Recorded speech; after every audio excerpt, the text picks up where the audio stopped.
ओम शांति, ओम शांति, ओम शांति। ब्रह्मा बाबा का जीवन सपच दर्पण के समान था। पारसमणि की तरह अनेक अनेक चुंबकीय शक्तियों से ओतप्रोत था। ब्रह्मा बाबा से मेरी पहली मुलाकात 1956 में अमृतसर के पवित्र धरा पर हुई थी। त्याग तपस्या के धनी ब्रह्मा बाबा को देखते ही उनकी रूहानी अलौकिक आभा को देखकर मैं बहुत बहुत प्रभावित हो गई। ब्रह्मा बाबा ने हम बच्चों के अंदर ऊंची ऊंची समृद्धियां जागृत कर, लक्ष्य देकर और पवित्र योगी बनो, पवित्र बनो का वरदान देकर एक श्रेष्ठ और महान जीवन जीने की नींव डाली। उस नींव के अनुकूल ये भी हम बच्चों को बताया कि अगर ऊंच और महान जीवन जीना है तो आचार, विचार और व्यवहार जीवन को श्रेष्ठ बनाने की आधारशिला है। तो मुझे याद आता है कि ब्रह्मा बाबा हम बच्चों को सदा आशा की किरण पैदा करके उमंग और उत्साह से उत्साहित करते रहते थे, जिससे बच्चों के अंदर कुछ नया करने की, कुछ ऊंच और आदर्शमय जीवन जीने की प्रेरणा सदा बनी रहती थी। और ब्रह्मा बाबा एक ऐसे उमंग उत्साह पैदा करते थे जिससे लगता था कि हमें श्रेष्ठ से श्रेष्ठ बनना है। उसके लिए कितना भी त्याग, कितना भी तप और कितना भी वैराग्य अपने जीवन में लाए वो थोड़ा है।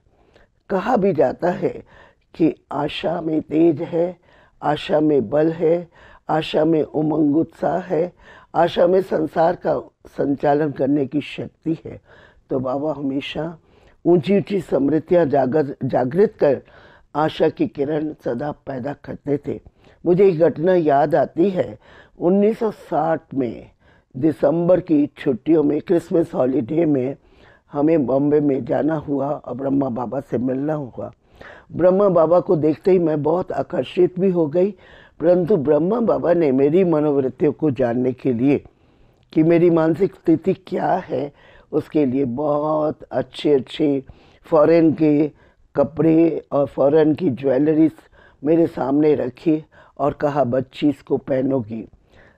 तो मैंने कहा बाबा ये मेरे अनुकूल नहीं है। फिर भी बाबा ने कहा देखो बाबा तुझे कह रहा है कि तुम इसको ज़रूर पहनोगी। पर मैंने बहुत सामान्य युक्त शब्दों में बाबा को कहा मुझे ये नहीं पहनना। तो बाबा मेरे को बहुत प्यार भरी दृष्टि से देखते रहे। फिर इसी प्रकार बाबा ने मुझे बॉम्बे में घूमने के लिए भेजा। तो मैं जब वहाँ गई, मार्केट में गई, तो मुझे 3 खिलौने जो बच्चे के रूप में थे और बहुत सुंदर थे, और वो तीनों खिलौनों के द्वारा ये प्रसारित किया गया था कि see no evil, talk no evil, hear no evil. तो मैं वो खिलौने ले आई और बाबा को जब दिखाया तो बाबा को भी वो बहुत अच्छे लगे। और उस समय नल्ली बहन बाबा के सामने थी। बाबा ने नल्ली को कहा कि बच्ची बाबा तेरी ये फ़ोटो निकालना चाहता है और क्या तुम इसको स्वीकार करोगी। तो नन्ही बहन बहुत खुश हो गई और हाँ कर दी। तो बाबा ने दूसरे दिन ही see no evil, talk no evil, hear no evil का नन्ही बहन का चित्र की फ़ोटो निकाली। ये देख कर के मुझे बहुत अच्छा लगा कि बाबा बच्चों की जो एक बहुत फैशनेबल लड़की है उसकी भी मनोवृत्तियों को चेंज करने के लिए बाबा ने किस प्रकार से उसको रूहानी दृष्टि और वृत्ति और एक लक्ष्य दे करके चेंज किया। इसी प्रकार से हम जब भी बाबा के नज़दीक ज़्यादा जाते तो बाबा का ये अनुभव करते कि कोई भी ऐसी परिस्थिति आ जाए, कोई भी ऐसी विपरीत घटना हो जाए, परंतु बाबा सदा अचल और डोल रहते और यही मुख से निकलता नथिंग न्यू। जब ये शब्द हम बाबा के मुख से सुनते तो हमें भी लगता कि जब बाबा ड्रामा की ढाल पर सदा खड़ा रहते हैं और अपनी मनोस्थिति को इतना उज्जवल और सशक्त रखते हैं, तो हमें भी उस बात को सीखना है, करना है। इसी प्रकार से मुझे एक और घटना याद आती है कि हम सवेरे सवेरे जब मधुबन में जाते थे तो सवेरे सवेरे बाबा के कमरे में गुड मॉर्निंग करने के लिए भी जाया करते थे। एक दिन मैं बाबा के कमरे में गुड मॉर्निंग करने के लिए गई तो बाबा बहुत अपनी मस्ती में बैठे थे और मुझे देखते ही बड़ी प्यार भरी दृष्टि से मुस्कुराते हुए बोले, आओ श्रीमती शुक्ला जी। तो मैंने कहा, क्योंकि बाबा को ये पता था कि मुझे ये शब्द प्रिय नहीं है, तो मैंने कहा, बाबा आपने क्या बोला? तो बाबा ने फिर यही कहा कि आओ श्रीमती शुक्ला। तो फिर मैंने कहा, बाबा आप ये क्या बोल रहे हैं? तो फिर बाबा ने कहा, नहीं, बहुत सामान्य युक्त शब्दों में बोला, श्रीमत पर चलने वाली शुक्ला। इस प्रकार बाबा बातों ही बातों में हम बच्चों को बहुत ऊंची स्मृतियाँ दिला करके ऊंची स्थिति बनाने के लिए हर संभव पुरुषार्थ करते थे। इसी प्रकार से जब बाबा के नज़दीक हम ज़्यादा जाते रहे तो बाबा की हर बात का हम लोगों के ऊपर बहुत प्रभाव पड़ता था। बाबा कई बार सवेरे सवेरे सर्दी के दिनों में केतली हाथ में लेकर के कहते, आओ चाय गरम, चाय गरम। तो हम बच्चे कैसे बाबा के नज़दीक इर्द गिर्द हो जाते और बहुत अच्छा लगता और दिल करता था कि बाबा को देखते ही रहें, देखते ही रहें। इसी प्रकार एक घटना मुझे और भी याद आती है कि बाबा, जो बच्चा बाबा की शिक्षाओं के अनुकूल, ईश्वरीय नियम मर्यादा के अनुकूल और श्रीमत के अनुकूल चलता है तो बाबा उसको बहुत प्रोत्साहित करते थे।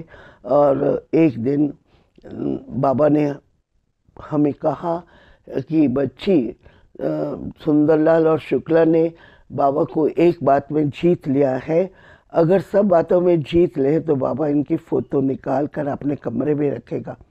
तो जब बाबा के इस महावाक्य को हम सुनते तो अंदर में लगता कि हमने अभी तक तो कुछ खास किया ही नहीं। अगर जो बाबा हमें धारणाएं सिखाते हैं, जो बाबा हमें शिक्षाएं देते हैं और संपन्न और संपूर्ण बनने की जो रीति नीति बताते हैं, अगर हम उसको सचमुच एक अच्छी तरह से अपने जीवन के अंदर धारण कर लें और अमृत वेले को इतना महत्व दे दें तो हमारा जीवन महान बन सकता है। तो ये 18 जनवरी का दिन हम सबको यही याद दिलाता है कि हमें भी संपन्न और संपूर्ण बनकर के कर्मातीत स्थिति को प्राप्त करते हुए अपने घर वापस चलना है। तो मेरे प्यारे भाई बहनों, मेरा आप सबसे यही हार्दिक अनुरोध है कि इस दिन पर हम भी अपने साथ प्रतिज्ञा करें कि हमें वापस जाना है तो संपन्न और संपूर्ण होकर के ही जाना है। कहा जाता है, एक कदम तुम चलो, एक कदम हम चले, कदम से कदम बढ़ा मिला के चलो तो मंजिल पर पहुंच जाएंगे। यही शुभकामनाओं के साथ आप सबको बहुत बहुत शुभकामनाएं देते हुए ओम शांति शांति शांति।